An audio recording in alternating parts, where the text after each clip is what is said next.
What's up, fam? We're gonna be talking about the astrology of the week. I'm just going live on Instagram right now, and there we are. We're live on Instagram. This is being recorded for the YouTube as well. Let's wait for some folks to come in. So, we're talking about the astrology of the week separately from the tarot of the week that we did yesterday because the site that I use for astrology was down. Everybody coming in, welcome. Thank you for being here. So yesterday we were supposed to do the astrology and the tarot of the week. We only did the tarot because AstroSeek, which is the website I use for my astrology needs, all my astro needs was down. So now AstroSeek is working. Therefore, we can talk about the astrology of the week. And this is both. So yesterday's video and today's live, they're both going to be uploaded to YouTube by today. Okay. You missed your face. You missed my face. I missed your face too. Hope you've been okay. Hope you've been doing well. I don't know. This Mercury Direct, Mercury stationing direct has been a little rough. We've had like a lot of crazy stuff happening with travel, with airplanes, with airports. There's been like intense like delays. Over here in the States, we have ice coming into the airports. No idea why. I mean, it'd probably just be easier to pay the TSA agents and get them back working so that we can fix what's happening with all the delays and all the shortages that are happening in the airports and stuff. It's just crazy. But that has everything to do with Mercury stationing direct conjunct the North Node in Pisces.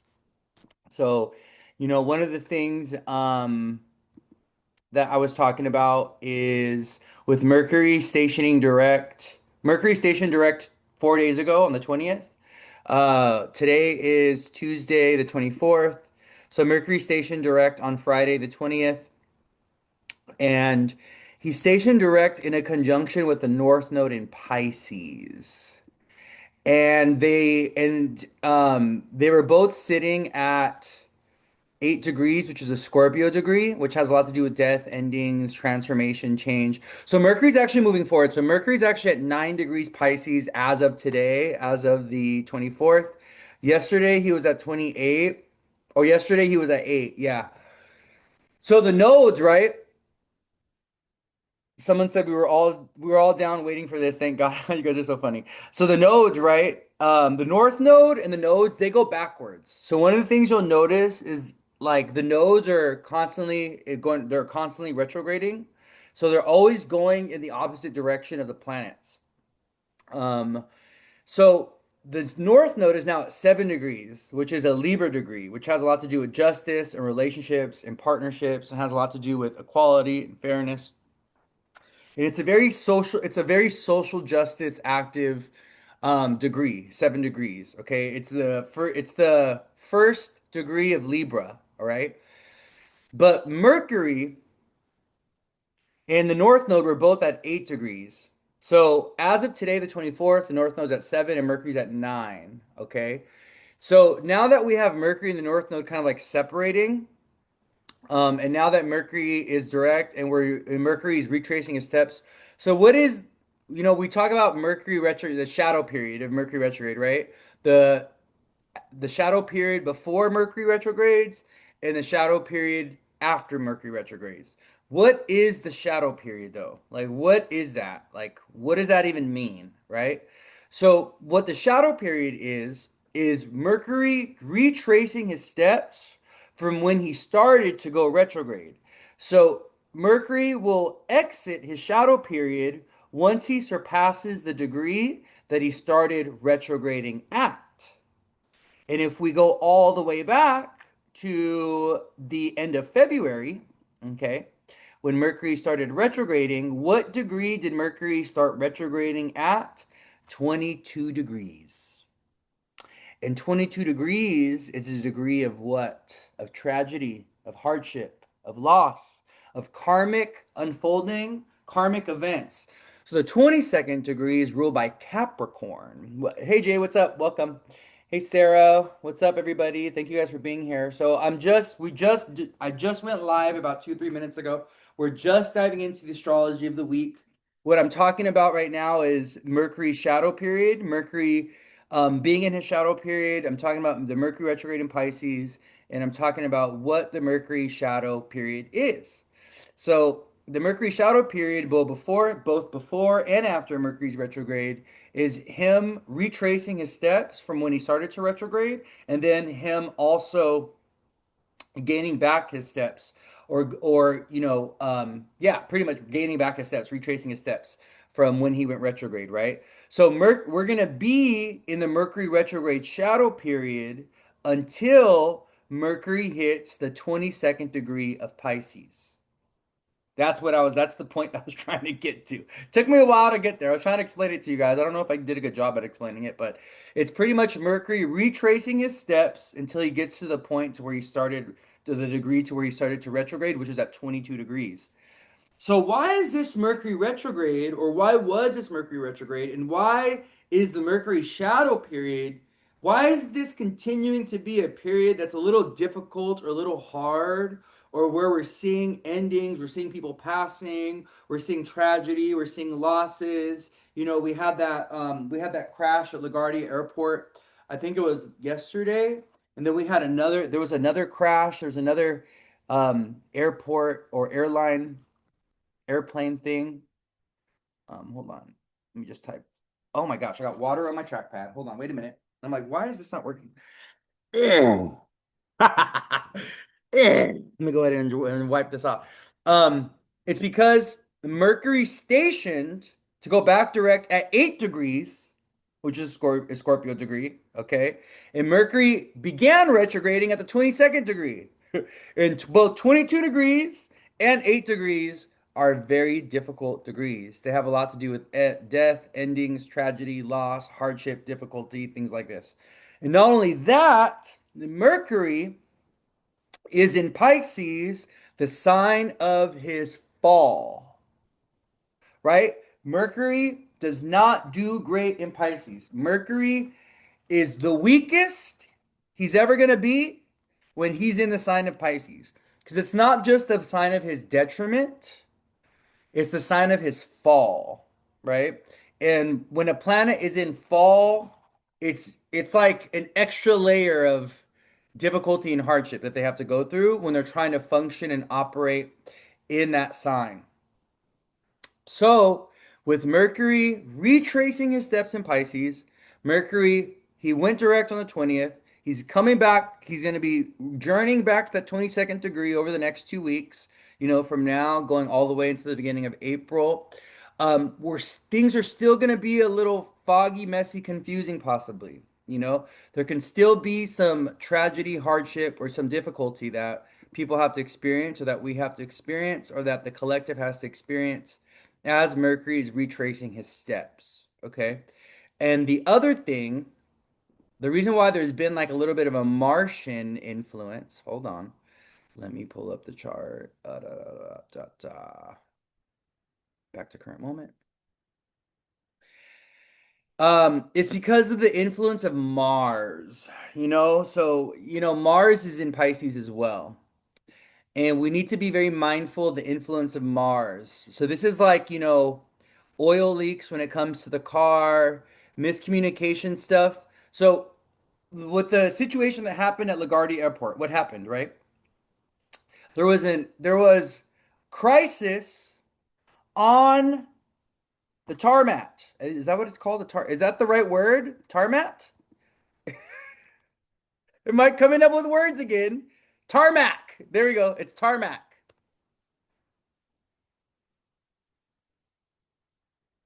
Yeah.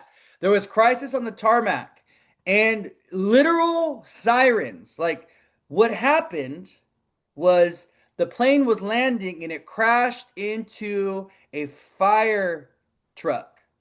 I believe it was a fire truck, right? I believe it was a fire truck. So if we're thinking about a a truck that is the color red, what planet are we thinking of right away?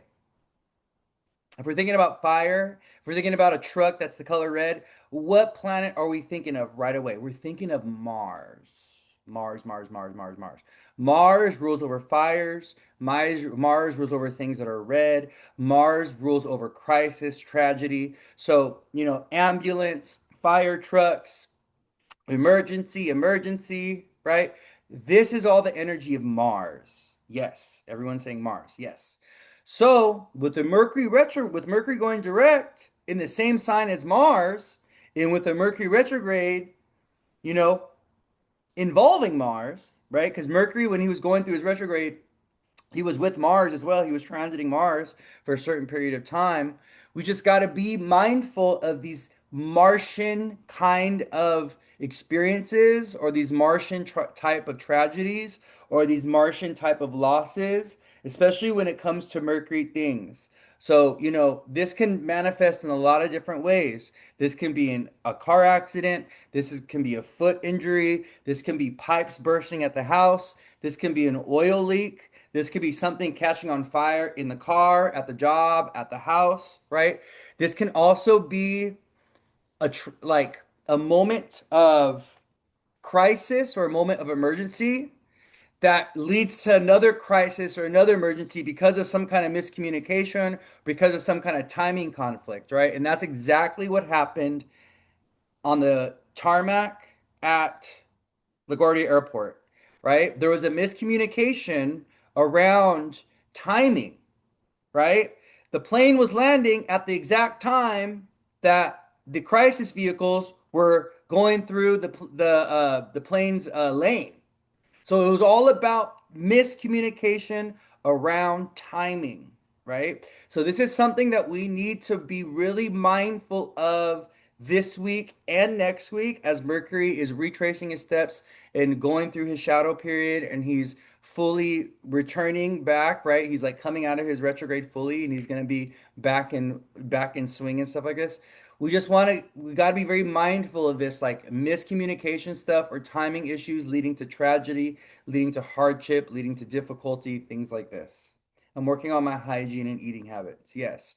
Another big feature of the Mercury retrograde, because it was in Pisces, was people relapsing or people going back to bad habits or bad behaviors, or people going back to escapist, avoidant habits, or even this retrograde in Pisces had a lot of people withdrawing in some type of way. So they were withdrawing from a relationship, they're withdrawing from their family. They were like in a space of like withdraw and disconnect, withdrawing from a community, withdrawing. Like the Mercury retrograde in Pisces had a lot of us withdraw and go inwards or even move away from something. Like, oh, I'm moving away from this, I'm releasing this, I'm letting this go, right? So my dad said I had a big ass bolt in my tire this morning. Nothing too tragic. Oh yeah, but still, that's like a Mars thing, right? Like a bolt in the tire, inconvenience with traveling, right? Like pop tires, anything that gets pierced. Like so, if there's like a piercing experience, your tire gets pierced. You're walking barefoot and you step on a thumbtack and it pierces your skin. You know what I mean? You go to the shop and you get your ears pierced. These are all Mars things. Mars is the planet that pierces. Mars is the planet that cuts. Mars is the planet that separates, that divides. Okay. Mars rules over all objects that are sharp. Okay. So Mars rules over all objects that are sharp. Mars is also connected to tools. So think like power tools, screwdrivers, you know, well, no, not a wrench. Not a wrench. It has to have a point. It's only ruled by Mars if it has a point or if it's dangerous. Like if it could cut someone or poke somebody. So like a screwdriver is Mars, but not a wrench. A wrench is ruled by Mercury. Okay? Because a wrench is about squeezing things, fixing things. It's like a rotational thing. It's different. It's very, very different. Okay? Interesting how that download came to me. Like every object in our reality is also connected to a planet, is also ruled by a planet. Like books are ruled by Saturn. You know what I mean? Lights, these are ruled by the sun. Bulbs, lights, these are ruled by the sun. Tools, right? Someone said, is it normal for to be in a mood right now? Well, the thing is, right? Right now, let me go look at the chart right now with where like we're at like today. Hold on, let me see. Oh, I had to put in my city. Hold on. I gotta pull up the chart. Yeah, well, yeah, we're mad today. We're pissed off today. Yeah. The moon's in Gemini, separating from Mars. So this was the issue yesterday and today. The miscommunication stuff and the challenging, difficult stuff came from when the moon hit Uranus and Taurus. The moon hit Uranus and Taurus Sunday night, going into Saturday morning, going into Monday morning. Yeah. So the moon hit Uranus in Taurus on on Sunday night. Yes, Sunday evening.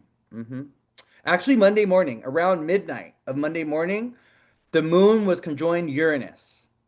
And then the moon went into Gemini, and the moon in Gemini is a rough transit. Why is the moon in Gemini rough?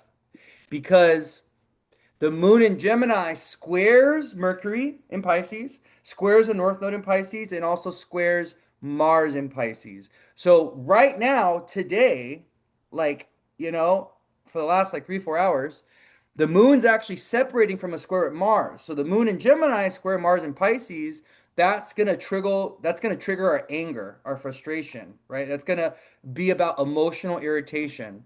Moon in Gemini squaring Mars today is like there's something that we're thinking or something that we're feeling.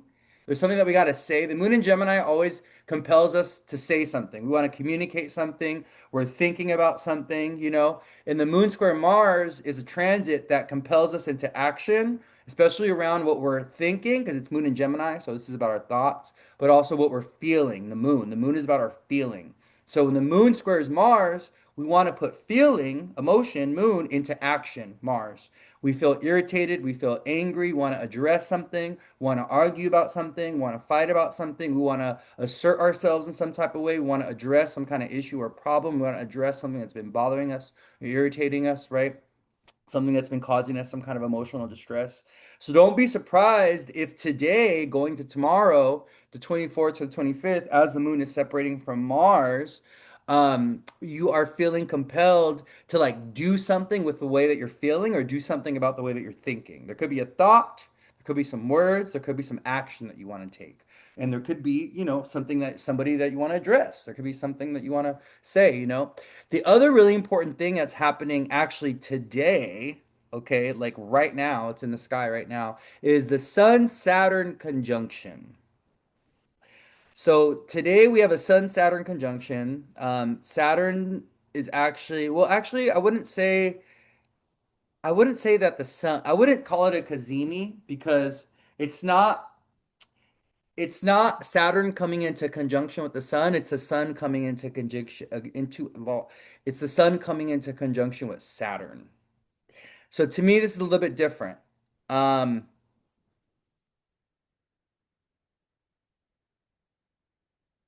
why is this different, Spirit?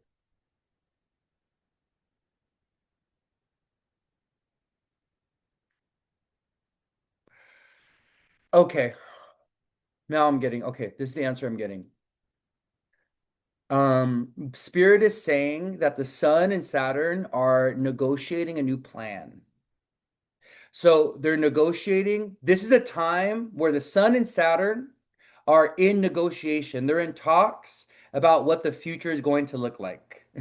It's really interesting. It's a really interesting download I have coming through. So like the sun and Saturn are like, okay, what are we gonna do? What are we building towards? What are we working for? Right? Like what direction are we taking society? Okay, like that's what the sun and Saturn are kind of talking to each other about today. That's what they're asking each other. Like, what does the future look like? What are we gonna agree upon? And this is something that I want you guys to reflect on this week as well when it comes to you and your individual journey. Okay? To you and your individual journey. What is this new era that you're stepping into? What is this new timeline stepping into? Yeah, look what Natalie said. Sun, Saturn, Kazemi, new plan. What is the new plan? What is the new timeline?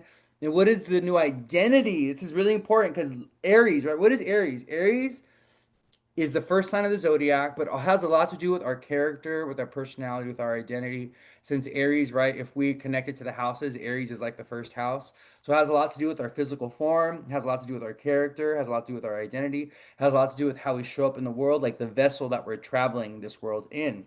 So with Sun Saturn conjunction, there could be some refinement, Saturn, that you have to do around your ego, your identity, around your sun. Sun Saturn conjunction. So, in many ways, this is kind of like understanding that. And I was talking about this yesterday, actually. Um, After the tarot reading, I was actually talking about the Sun Saturn conjunction. I was talking about the idea that, Saturn is the great purifier because he's connected to the element of salt, um, or the mineral of salt.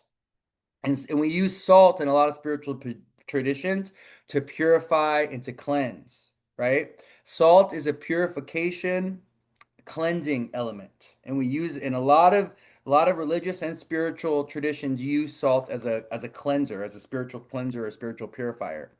So with Saturn, the great purifier, going through the sun, the planet of identity and ego, the Sun Saturn conjunction is kind of telling us collectively that there's an old self that is being purified, that is being released, that is being cleared out, and there's a new self that wants to be born or that wants to like come through, right?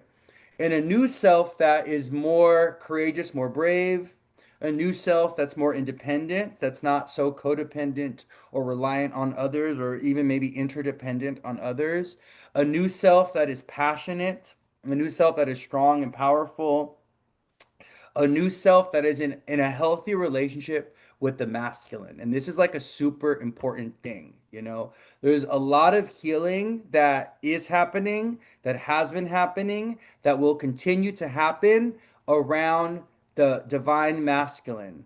So this is not only men, our relationships with men, our relationships with our fathers, our relationships with our son, our relationships with violence, our relationship with anger, our relationship with power and with authority. It's not only about that, but for those of you that are divine feminines or you have a female body in this lifetime, or you are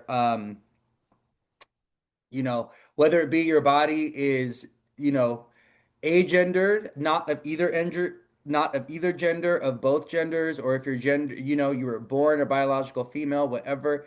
This is about incorporating and finding a place for the masculine within you and understanding that all of us are one part masculine, one part feminine, right? All of us are, we're a smorgasbord of energy, right? We're not exclusively masculine or exclusively feminine. We have both within us, right? So, but with Saturn, Sun, and Aries, this is about like healing our relationship with the masculine within, right?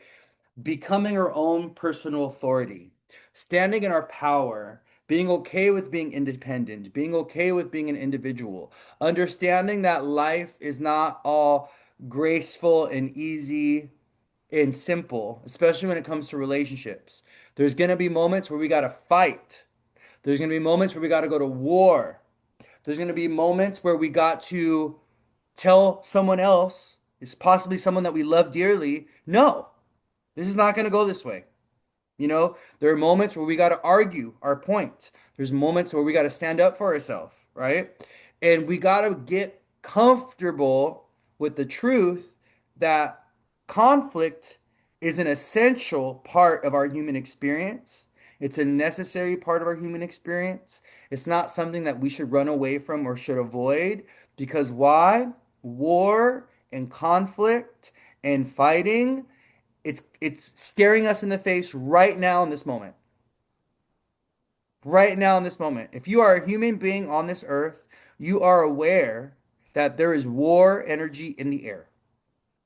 No matter where you're at on this planet, no matter who you are, unless you are totally disconnected from what's going on in the world, right? Like, right? There is the energy of war and the energy of leaders who are abusing power in the air, right? This is the truth. So we have to lean in. We can't lean out. We can't back down. This is the time where we all are kind of stepping into what it is to be a spiritual warrior and what and how you're going to go about being a part of the revolution, or how you're going to go about fighting, right? Whatever needs to be fought, whatever the divine spirit has for you, whatever role that you're meant to play, you know? You got to figure that out for yourself. Not, and this is one of the things I've said before, not everyone is meant to be on the front lines. Not everybody's meant to be a politician. Not everybody's meant to be a revolutionary, with, their face covered up and them, throwing Molotov cocktails at the government buildings. Okay. Not everybody's meant to be out on the streets. Everybody is meant to be a part of the revolution or be a part of this transformational period of human society. Everybody's meant to be a part of it or play a part in a different way. Some people are going to be on the back lines. Some people are the healers. Some people are the visionaries. Some people are the rebuilders, right? They're going to be the ones that are tasked with rebuilding and with kind of envisioning what the future is going to look like, right? But we all have to kind of decide, and we all kind of listen to our spirit, listen to our soul, and be like, okay, what is my role at this time? What can I be doing, right? And for some of you, it's literally doing nothing.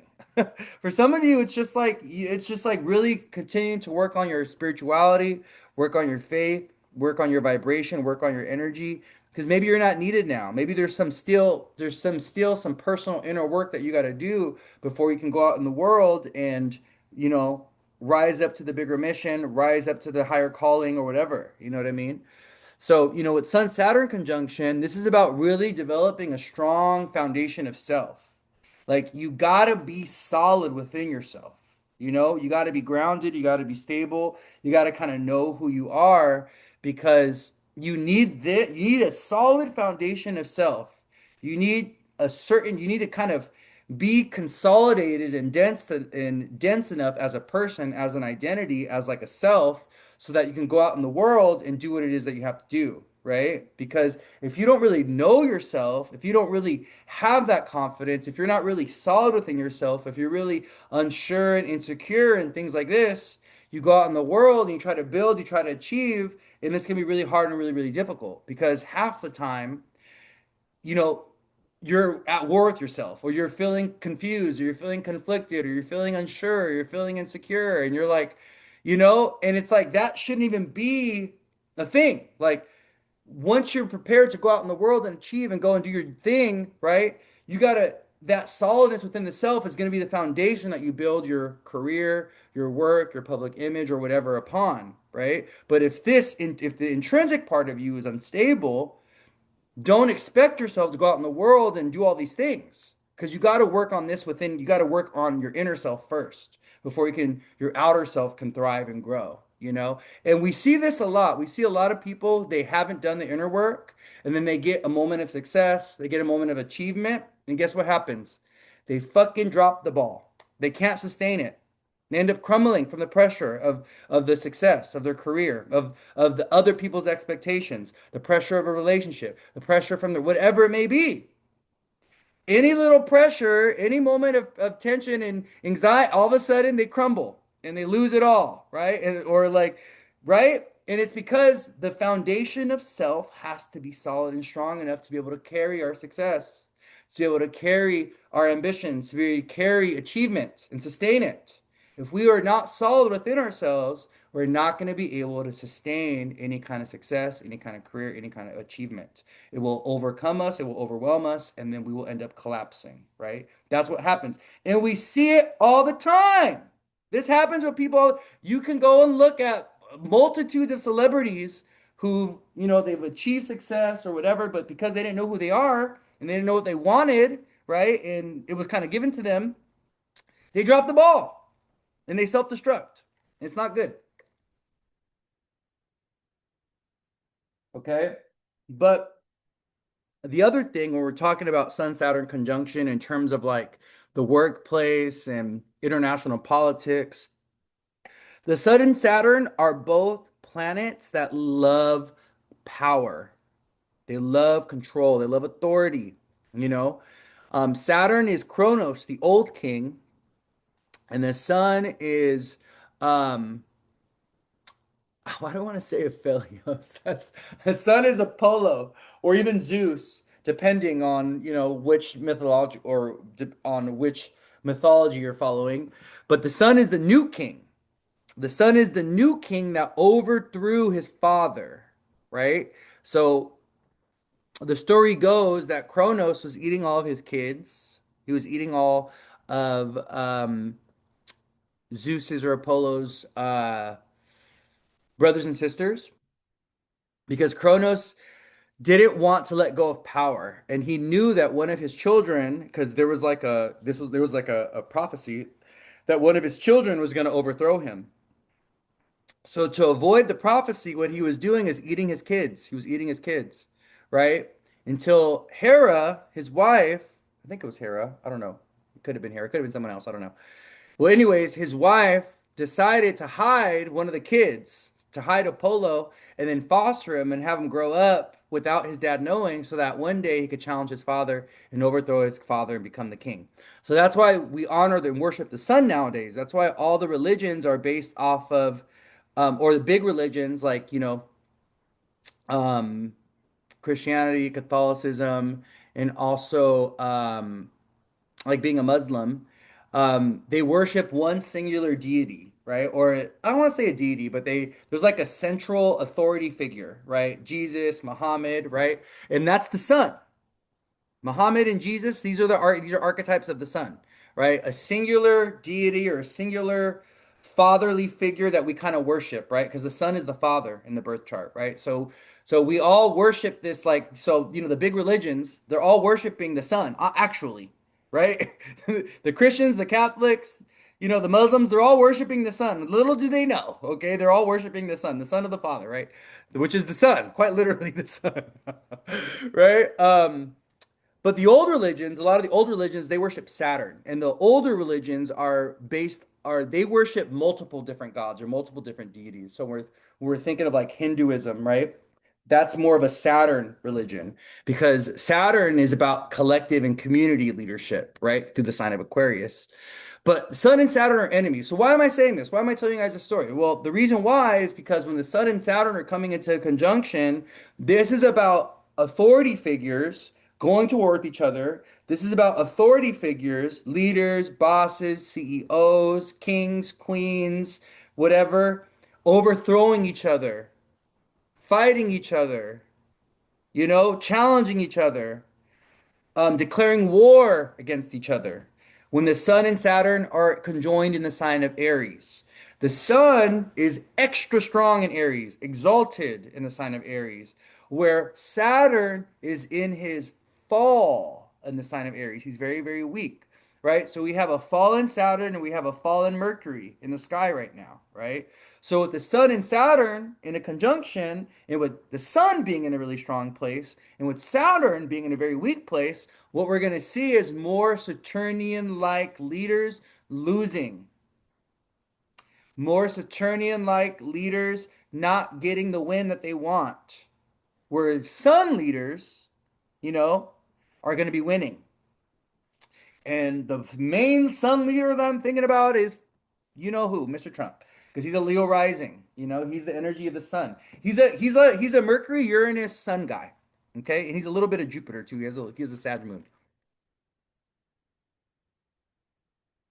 And I'm thinking of Saturn and Aries being old leaders or old systems of government or even community like societies or communities that have some kind of old structure. Like they have an old social structure, they have old system of government, or they even have leaders that are like old, like that are up there in age, right?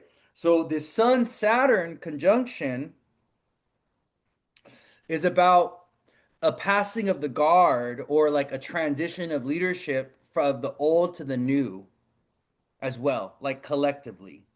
You know what I mean? Um, so with Saturn societies, I'm thinking more about Iran. I'm thinking about Iran. I'm thinking about Saturn societies are very strict, very rigid. They're very they're also very what do you call this? Marginalized. So what you see with Saturn societies is high degrees of marginalization and high degrees of control. So this is like we separate the men and the women, right? There's women go here, men go here. We separate people by religion. We separate people based off of ethnicity, right? Oh, so all the people of certain religion are going to live in this part of town, where other people of this religion are going to live in this part of town. It's like segregation is a Saturn thing. Segregation, separation, compartmentalizing people, right? That's a Saturn thing, and it has a lot to do with control. So when we're thinking about societies where there's a lot of structure, there's a lot of control, there's a lot of marginalization, we're thinking of Saturn, okay? Um, the United States is kind of like this in a way too. I'm gonna be honest. The United States is kind of like this as well. The United States has an Aquarius moon. So the United States, we live in this we live in an illusion of freedom. It's an illusion. It's not even real. Like we are like you Americans, those of us that were raised in the United States, we're delusional. We're delusional. The most of us.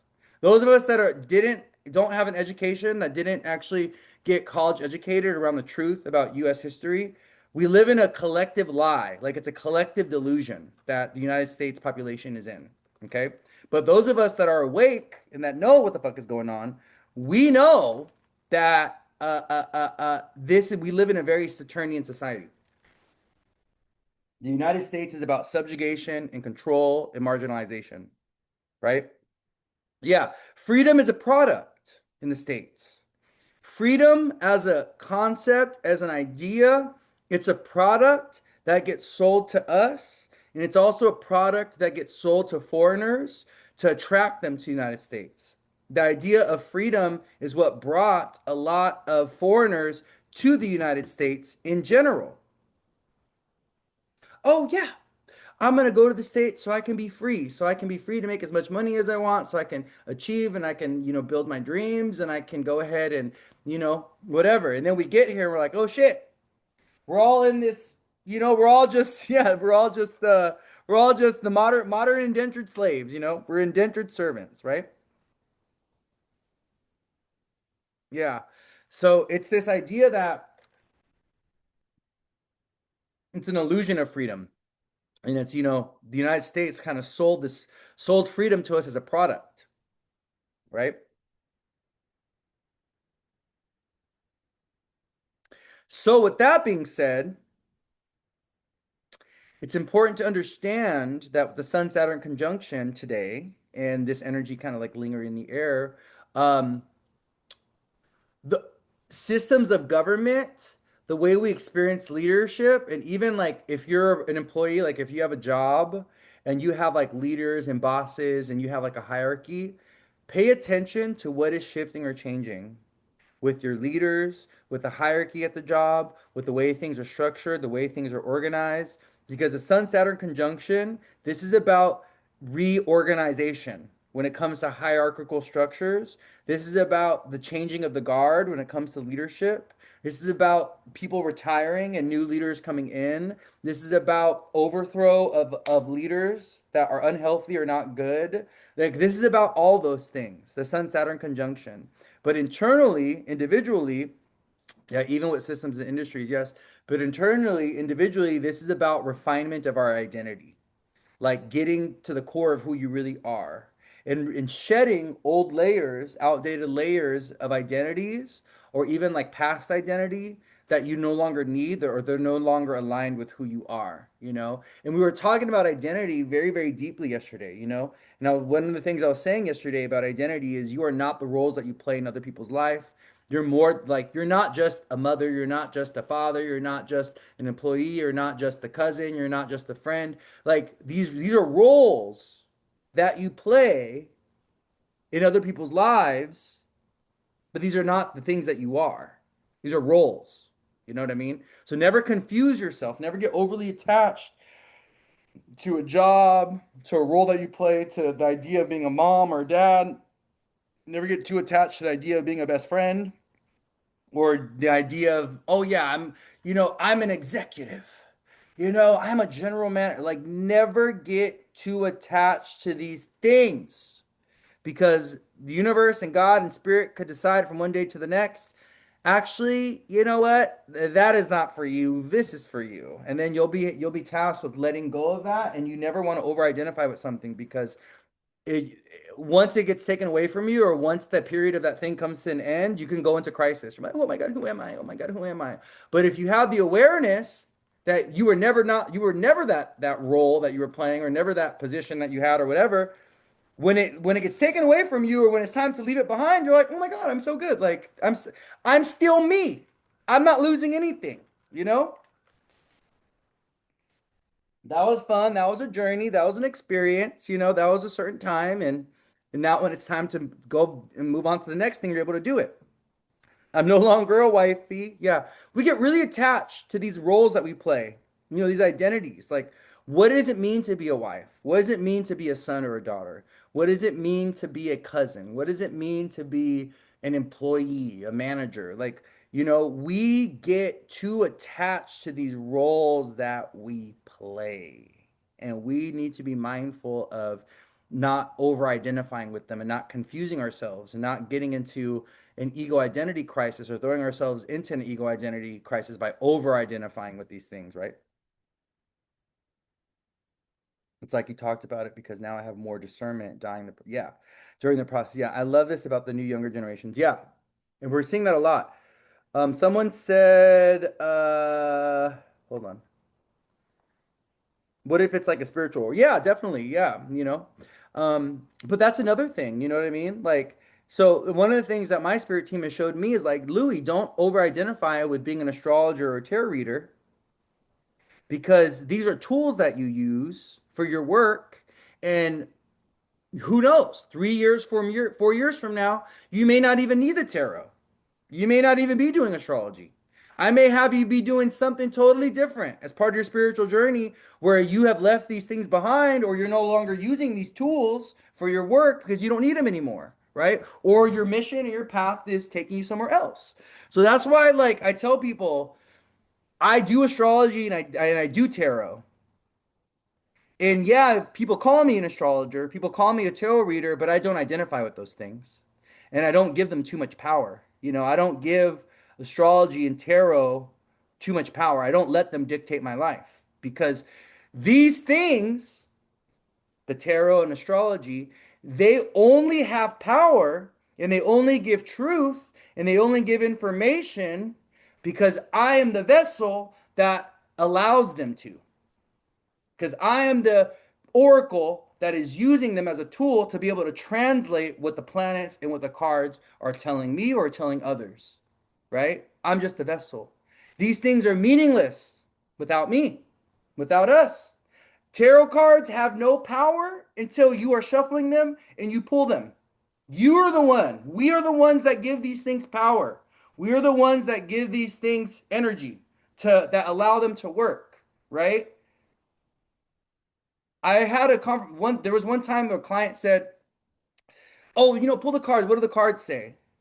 And it was interesting, because what I realized is that in that moment, my client was giving more power to the cards than to me, the person that's actually translating what the cards are saying.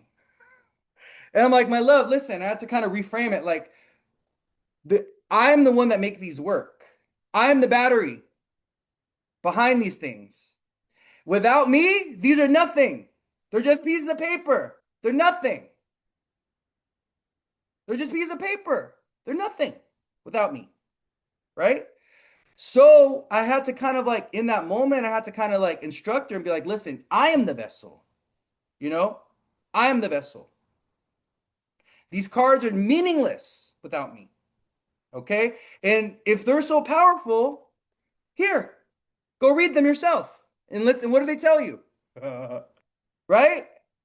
Oh, I can't. Oh, I don't have that connection. Oh, I don't know tarot. Okay, then. There's a reason why you're coming to me. Right? So I just want you guys to think about that. You never want to give the tools too much power. These are just things that we use as channels for our spiritual gifts, for our magic. you know very important. It's very, very important, because the relationship that we have with these things, sometimes as spiritual people, we give the tools that we use too much power.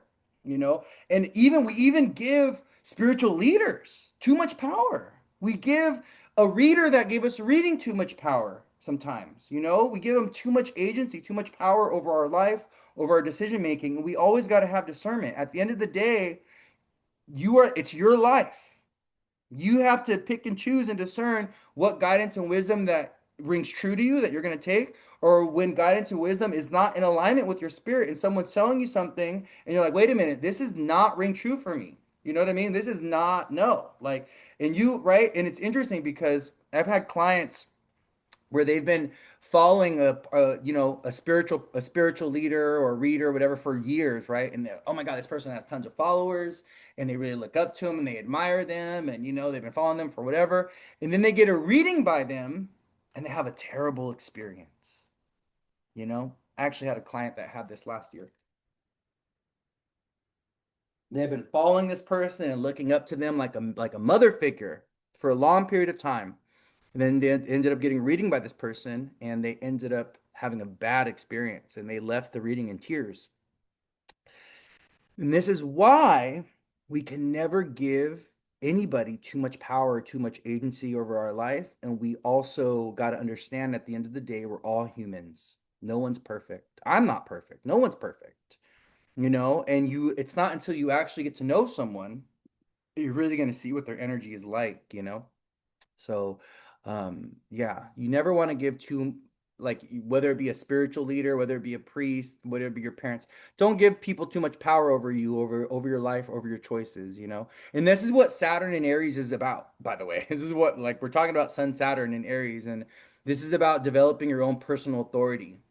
Confidence in your own decision making, confidence in your own willpower, confidence in your own like discernment and your ability to kind of like sift through things and see through things and really being an individual. It's really important.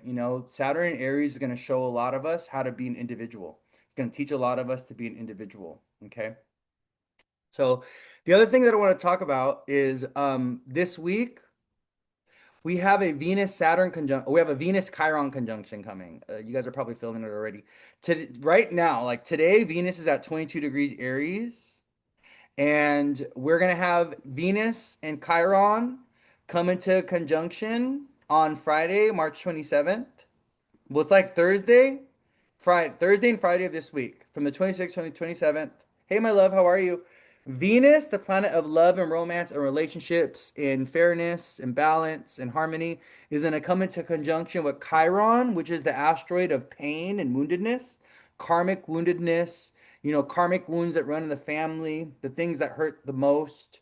And Chiron and Aries has really been about healing power dynamics that we have in relationships. Chiron and Aries is about healing, power dynamics in relationships, anger that we have in relationships, the way that we overassert ourselves and dominate others in relationships, or the way that we underassert ourselves. We don't say anything. We kind of just let shit happen. We're kind of just passive observers in our relationships. Like, oh yeah, I'm just, hopefully one day maybe we'll get married and have kids. I don't know. And he's like running the streets and you don't even know where he's at. And you're just like a passive observer. You're just letting the relationship happen with no sense of a direction, with no sense of, force. And you're all anxious and paranoid because you don't know where the fuck is going on. You don't know what's happening, right? And it's like, no. Saturn in Aries is telling us you cannot be a passive observer in your relationship anymore. Okay? Chiron and Aries conjunct Venus this week. You got to learn to assert yourself in relationships. You can't be afraid of rejection, or even when you deal with rejection, you can't internalize it and be like, "Oh, nobody wants me." Why am I feeling this? I'm just like seeing someone like this, like with their arms crossed and like they're in a sad corner and they're like, nobody wants me and nobody loves me. It's like, baby, come get out of that. Get out of that corner. Stop. You need to stop it. That's not cute. That's not a cute look. It's not attractive. Okay? being all woe is me and being all stuck in your rejection energy and being all like nobody loves me and baby, that's you. That's all you within yourself. You don't love yourself. No one can reject you more than you reject yourself. I hate to say it, but that's the truth. You got to get out of this way of living. You got to get out of this kind of like, oh, nobody loves me and I'm going to be alone forever and I'm always going to be single. And, baby, no, that's not the truth. But to be honest with you, I'm going to be honest with you guys. Okay. Another big lesson that many of you are learning in this lifetime, whether you like it or not, you are learning how to be single. You're learning how to be single. And for some of you, this learning how to be single, learning how to be alone, like this is your karmic task in this lifetime, and this is your karmic burden. Not forever. You do not need to be single forever, and you will not be single forever. But you will have to be single for a certain point of your life to kind of learn how to be independent, learn how to be an individual, learn how to stand on your own 2 feet, and to also accomplish the goal, career stuff that you didn't accomplish in a past life that you need to accomplish in this life. So this is why like the universe is like no codependent relationship, no man to or woman to distract you from your path, from your mission, right? And you kind of have to learn how to do it alone a little bit. You got to learn how to do it alone a little bit, okay? It's okay. It's not going to be like that forever. But yeah, some of you are learning this lesson, okay? I've been single for 10 plus years. I love this for you. You guys, you know, we live in a society, especially here in like the States, in a lot of parts of the world, where women are able to be independent and single and be unto their own and have their own money and have their own career and have their own bank account and have their own property in ways that haven't happened before. You guys need to understand this. Women got the right to vote here in the United States 100 years ago in the 1920s, the women's suffrage movement. Women were not allowed to vote up until 1920 here in the United States. Like I don't think you guys understand, especially the women of today, the young women of today, they don't understand how independence in this lifetime and being like even the ability to be independent and single is such a privilege. And it's so different than what society has been before, you know? Even if you go and watch shows like Bridgerton, go watch Bridgerton. If you wanted to be an independent single woman, you actually didn't have a choice. And if you wanted to be an independent single woman, guess what? You were frowned upon by society, you were ostracized by society, you were judged, you were ridiculed, okay? You would be accused of being a witch and all this shit, right? So the beautiful thing is like in this timeline that you're in, you're allowed to be single. You could be single without without being socially disgraced. Without being socially disgraced. You know? You don't have to marry if you don't want to. You have a choice.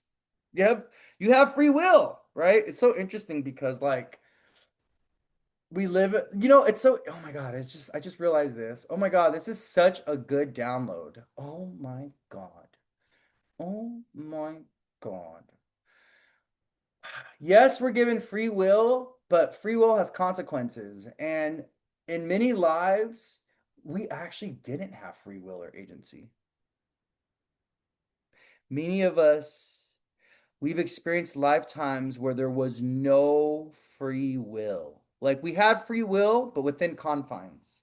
Like you weren't allowed to do this. You had to marry this person. You had to go to this church. You had to be this religion. You like this kind of this karmic obligation energy, you know? Like we have this idea, oh, we have free will. If you really think about it, you do in part, but not in full. We have free will in part, but not in full. Because there is a lot of things. in our life that are predetermined. And there's a lot of times in our life where we're going to experience things that we have no agency. We have no agency over. That we are a victim to circumstance, or we have to experience it and go through it, and it's very much out of our control, right? Yeah, limited options, right? So it's like, so this idea that, oh, we have a whole total 100% free will. It's not true. That's actually not true. We have free will in part. And that was like the big download. Like, this is like a very important download I just got actually in the last like 3 minutes, that we have free will in part. That's going to become, I don't know, that's going to become, I don't know where I'm going to put that, but that's definitely going to be a part of my like philosophy, you know? But there are things that you will go through. There are things that are karmic and fated. There are things that you are going to have to experience and that you have no control over. And that's just the way it is. That's just the way it is. Okay. But, anyways, I digress. Okay. I'm just over here bouncing around. So, anyways, let's go back to what I was talking about. Venus conjunct Chiron to this week, Thursday, Friday.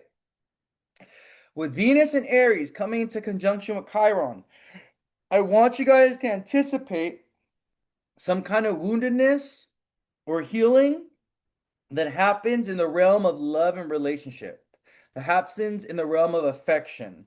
The Venus, Chiron, and Aries, though, could also compel us to take action around something that we're feeling, especially if it's an emotion of like anger or pain or resentment or like jealousy or whatever. If it's like a Mars emotion, if we have some kind of Martian emotion, we're angry, we're irritated, we're jealous, we're mistrusting, we feel like someone's lying to us, we feel the energy of betrayal or deceit. The Venus Chiron conjunction Thursday and Friday could compel us to take action and address one of these feelings or one of these sentiments. Okay? I just want you to be mindful of this though. When the moon was conjoining Chiron and Aries last week, I believe, the moon was going through Aries. Yeah, it was on Friday. Was it Friday or Saturday? It was Friday. The moon was sitting with Chiron, and I was doing a reading at that time. At that exact time, I was doing a reading, and I ended up crying. I ended up kind of having a little bit of a breakdown during that reading. It was my last reading on Friday, and it was because they started talking about their dog that passed, or their cat. They had a cat that passed away. And right away, we started talking about the loss of an animal, and right away I started crying. I couldn't hold back, it just brought me there. And then I was like, what's going on, like with the astrology? Like, why am I crying so much? Like, what's going on? And the moon was conjunct Chiron, right? So with Venus conjunct Chiron, that was last week. Yeah, it was no, it wasn't on the 14th. It was last week on Friday. It was the day that Mercury went direct. It was the moon was in Aries conjoining Chiron. So with Venus and Aries conjoining Chiron, if you start to cry, if you feel emotional about a lover of the past on Thursday and Friday going to Saturday, you know why. If you start to like grieve or mourn something when it comes to a relationship, or if you start thinking about someone out of nowhere, and you're thinking about what we were, start thinking about what we were, what we could have been, what could have been, like getting in that energy, what we could have been, what we were. Don't be surprised. I'm laughing because it's so funny, dude. It's like I'm laughing at myself because I've been there. Like, I know I'm a Pisces rising, so I've been there. Like, I know what that is. Like, I know what that feels like. That, like, oh, what we could have been and what we were. And yeah, it's this week. It's on Thursday and Friday. The way we were. The other thing, let me tell you what makes this even more intense. It's funny how the universe be playing games on us, right? The universe just be setting us up for success and for failure sometimes. Or the universe be setting us up for like a dramatic movie scene, What's even funnier is at this time, Thursday and Friday, guess where the moon's at? Well, actually, the moon goes into this sign on Wednesday, and it's going to be there until Friday. The moon is in Cancer. The moon is in Cancer. They're very emotional, sensitive, reminiscing, nostalgic, going back to the past sign of Cancer. And the moon is going to be conjoining Jupiter on Thursday.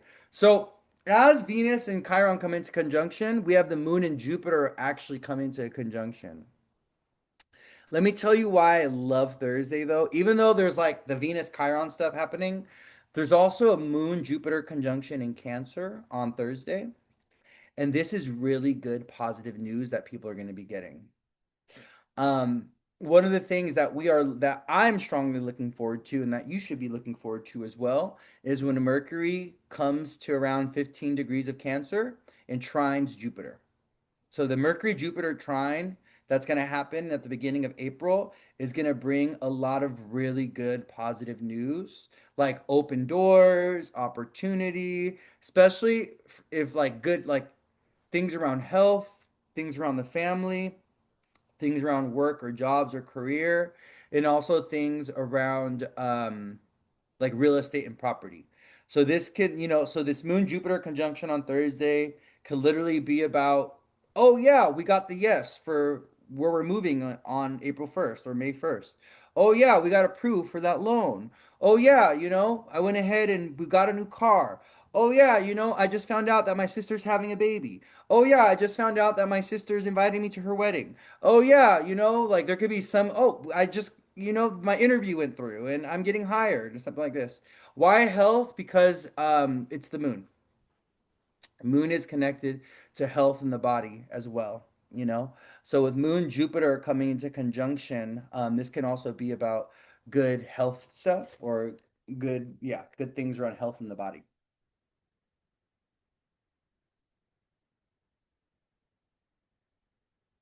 The other area that we may see some like wins or positive news or some success around. It could be around investments and money making opportunities, and it can also be around our children. So, for those of you that have kids, there could be something really cool or really positive that happens for your kids with this Moon Jupiter conjunction as well. Because this Moon Jupiter conjunction is happening in the fifth house away from our new moon in Pisces, right? So if we had our new moon in Pisces, right? The moon in Cancer is 5 signs away from the new moon. So if you count 5 signs from Pisces, Pisces, Aries, Taurus, Gemini, Cancer, we get to the fifth house. So the moon in Cancer is fifth house energy, right? Fun, joy, celebration, partying, good luck, opportunities, good things happening with our children and our kids, stuff like this. Yeah, okay. Um, so we have Moon Jupiter. Yeah. The other thing that's kind of happening this week is Mars is moving through the middle degrees of Pisces. Yeah. Mars was trining Jupiter. Mars and Jupiter moved into a trine on Sunday, March 22nd. And we have Mars separating from this trine with Jupiter. So Mars is the planet of action and passion. Mars is a very intentional energy. He's very direct. He's very forceful. And Jupiter is the planet of like expansion and growth and opportunity and like good luck and good fortune. So with Mars and Jupiter in a very positive trine with each other this week, you definitely want to take action, Mars, around like your goals, your dreams, Jupiter.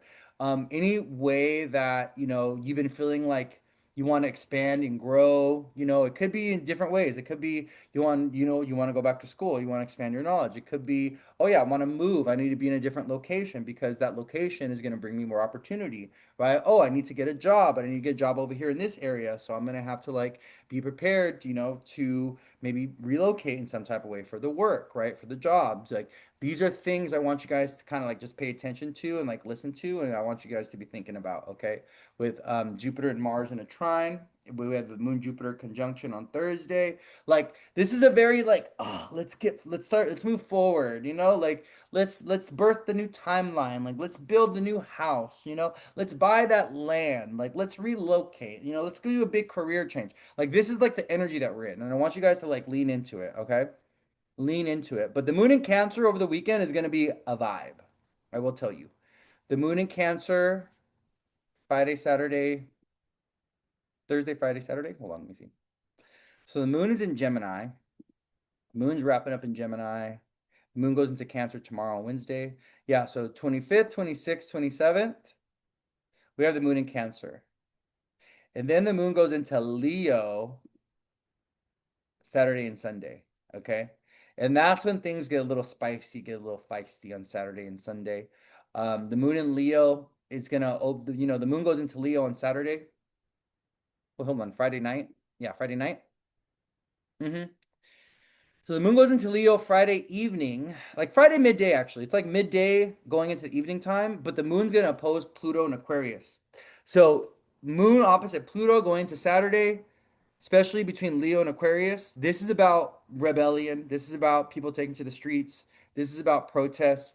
This is also about community or group celebrations or parties. Moon and Leo on the weekend is let's go fucking party. Leo's a sign of parties and celebrations. And you'll see this, a lot of people that have Leo placements, Leo Sun, Leo Rising, Leo Moon, they are party organizers. They're the ones that they're festival organizers, they're party organizers, they're wedding planners, they do engagement parties. They show up they show up for the quince, they help you plan the quince. They're the ones that show up they show up at your house with like the jumping house, and they have the taco stand, and they're like showing up as a clown. Like that's all that's all like Leo. That's all fifth house energy. So with the moon in Leo this weekend, there could be announcements around parties or celebrations. Me and your mom are going on to Saturday. Oh, look at that. Look what my dad said. Me and your mom are going on Saturday to protest.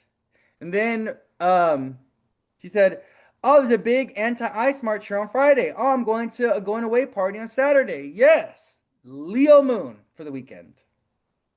I'd be on it. Let me tell you guys. I'd be just be translating the stars for you guys. So we have that initial Moon Pluto opposition on Saturday, but then the moon's going to be going through Leo. And the moon, we have the sun in Aries, moon in Leo. So, this kind of like sun trine Saturn, the moon trine Saturn and the sun, moon in Leo trine Saturn and the sun in Aries.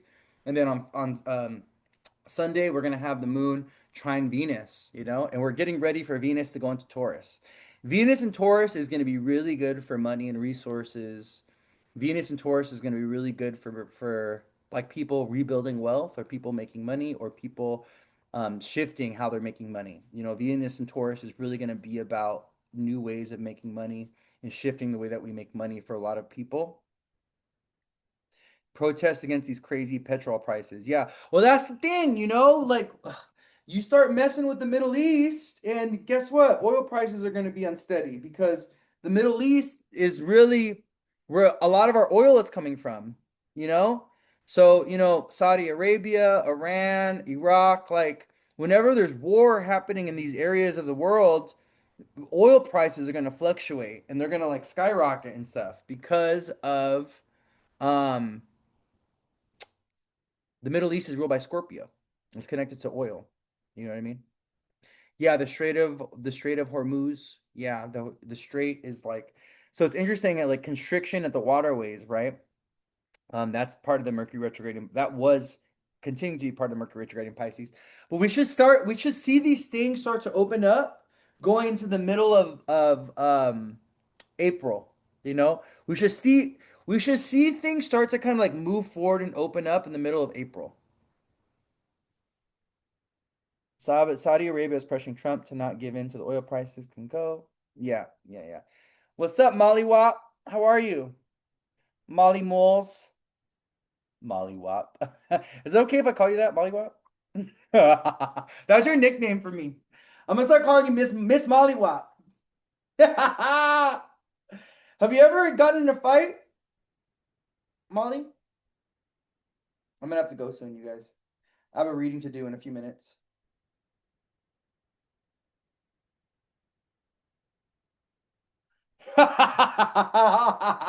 Mollywop. Have you ever gotten in a fight? I feel like you've mollywopped on someone before.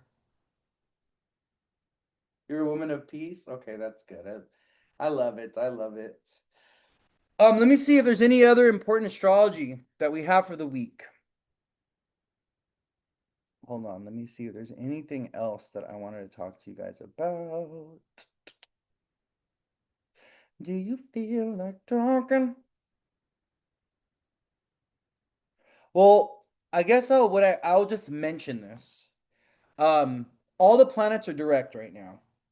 So we don't have one retrograde planet in the sky now until like May, I believe. March. Hold on, let me see. So with all the planets moving forward, um, this is kind of giving us permission to move forward. Yeah, Pluto's going to go retrograde in May. But other than that, we have all the planets moving forward for the next couple months. Right at the beginning of Aries season, right at the beginning of the astrological new year, right? Like right as Saturn has gone into a new sign, Pluto's he's transiting Aquarius. He entered a new sign over the last couple years. We have Uranus going into a new sign this summer, right? Neptune went into a new sign. So it's like this energy of like we're literally entering a new timeline and we're seeing it and experiencing it very quickly, very rapidly.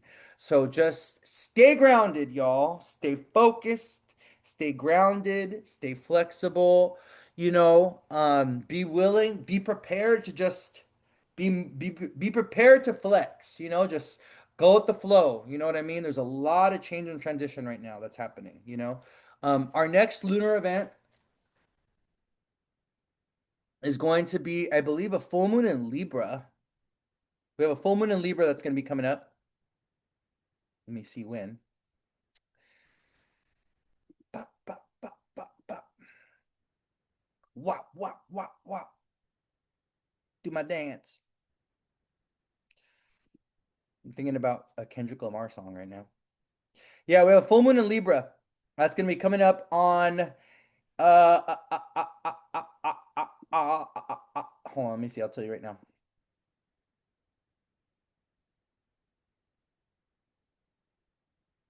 I don't know if it's April 1st or April 2nd. It's like right there on the cusp. Oh, it's April 1st. Well, it kind of depends on where you're at in the world, but if you're on the West Coast, it's going to be April 1st. Oh, maybe on the East Coast too. It really depends on where you're at. But yeah, the 1st and the 2nd of April, we have a full moon in Libra. And this full moon in Libra is going to be ruled by a Venus who's in rulership. And by this time, yeah, Venus has gone into Taurus by this time. So it's going to be a full moon in Libra ruled by Venus and Taurus. So it's going to be about relationships and partnerships. It's going to be about legal stuff as well. That's going to be another theme for this season, Aries season, is um if you are going through like a court case or a legal battle, if you're waiting for like a payment that you're owed, insurance payment, you're waiting for a judge to make a decision, things like this. We should be seeing some movement or activity around these things this season. It really depends on your own unique independent chart, right? But it's going to be like in the air. You're going to be hearing people talking about like their lawyer and the court case and like all this stuff. My friend will win her court case against her boyfriend. Okay, yeah, that we love that for her. Yeah, winning that court case against the ex-boyfriend. So that's gonna be a theme. That's gonna also be a theme. Okay, this season for the next 4 weeks, as we're transiting or going through Aries season. Okay, but I gotta go.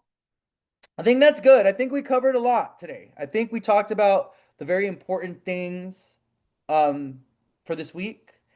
Uh, Also, if there's anything else that I didn't cover, if there's anything else that I forgot to cover, I'll just share it in my stories. So make sure you guys are tapping into my stories. I'm gonna go ahead and upload yesterday's tarot reading and today's chart, week ahead chart astro session that we had. I'm gonna upload both of those when I'm done with readings today. So they'll both be on um in my YouTube by this evening. Okay. Mwah! I love you all so much. Thank you guys for continuing to support me. Is there like a little something in the question box here? Hold on. Oh, someone said thank you. Oh, you're so welcome. I love you all so much. Stay grounded, stay focused, stay blessed, stay healthy. Take care of yourselves. Do your best to not give in to the pressures of society right now, okay? And understand that, as individuals, we only have so much capacity to carry things. We only have so much capacity to carry, emotions, to carry information, to carry, responsibility and obligations with others, to, be mindful of what you're carrying right now. If there's anything that's too heavy or too burdensome for you to carry psychologically, emotionally, or spiritually, put it down. Put it down. Set it down. Put it on the shelf. Okay? Put it on the floor. Just set it down. Put it down.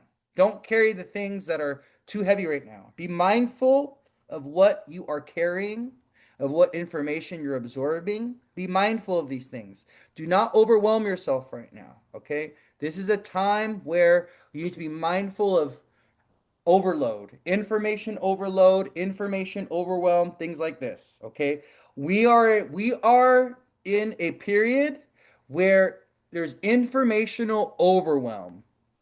We know too much. There's too much access to information. We are overly saturated with information. So, turn off the TV, okay?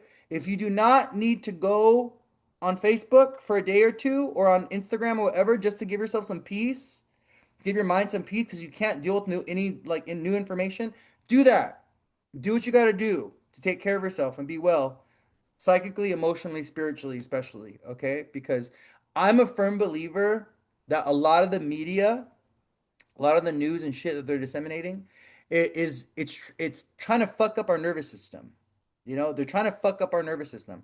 They're trying to make us overly anxious and scared to the point where we don't leave our house. That's why they're trying to keep us all frightened. They're trying to keep us all in the house. They're trying to make it so going outside is like a scary thing. Um, don't listen to them, okay? Be mindful of that information that you're absorbing, okay? And also pay attention to how it makes you feel. When you're watching something, or when you're listening to something, like close your eyes and listen to your heart and be like, okay, what is this? Does this feel true? Does this feel right? Does this feel like good for me? Is this information? Or if it's not, turn it off. Disconnect. Turn it off, okay? Like, very important. Why are you so afraid of everything? Yeah. Someone said it's working. Yeah. You can't be afraid, fearless. Fearlessness. Aries season, Saturn and Aries. Overcoming our fear, looking fear in the face, looking death in the face. Don't be afraid. There's nothing to be afraid of. Okay? The only one, right? I'm not me ready to start preaching. Not me looking up scripture and get ready to preach.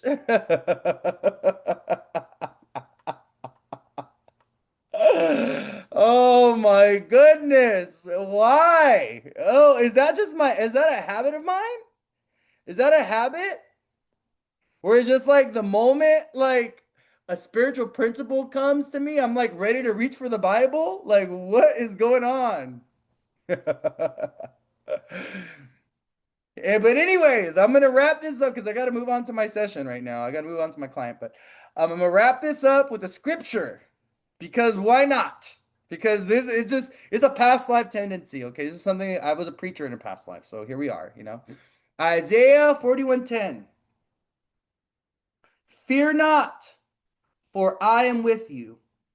Be not dismayed, for I am your God. I will strengthen you. I will help you. I will uphold you with my righteous hand.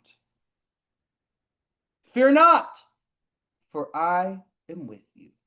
Do not be dismayed, for I am your God. I will strengthen you. I will help you.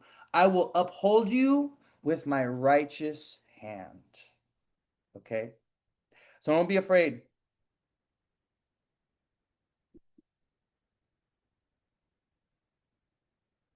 Wow, this is really interesting. Timothy 1:7. For God gave us a spirit not of fear, but of power and love and self-control. For God gave us a spirit not of fear, but of power, of love, and of self-control. I like that of self-control because that has a lot to do with discipline, you know. We're all here to learn Saturn in some type of way. You know, we're all here to learn some kind of discipline. Um, and we have a hard time with that, you know. Human beings do not like to be disciplined. We don't like discipline. We don't like control. We don't like structure. Well, some of us do, but not all of us, you know. So there's my mom. I'm getting the amen from the mother.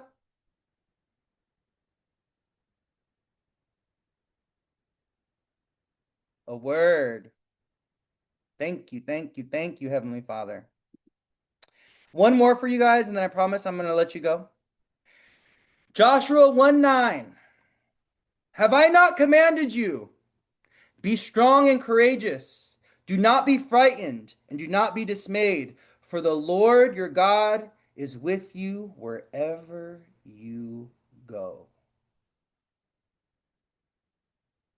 Be strong and courageous. Do not be frightened and do not be dismayed, for the Lord your God is with you wherever you go. Okay. All right, beautiful people. Have a good day. I'll see you guys around. I'm going to go ahead and upload this. I'm going to save it as well. Upload it on YouTube. I'm going to save it on Instagram. So if you guys want to go back and watch it, you can. And yeah, I love you all so much. Thank you for walking on this journey with me. Thank you for being present with me for the last hour and some change that we've been here. And yeah, I'll see you guys around. Okay. Bye.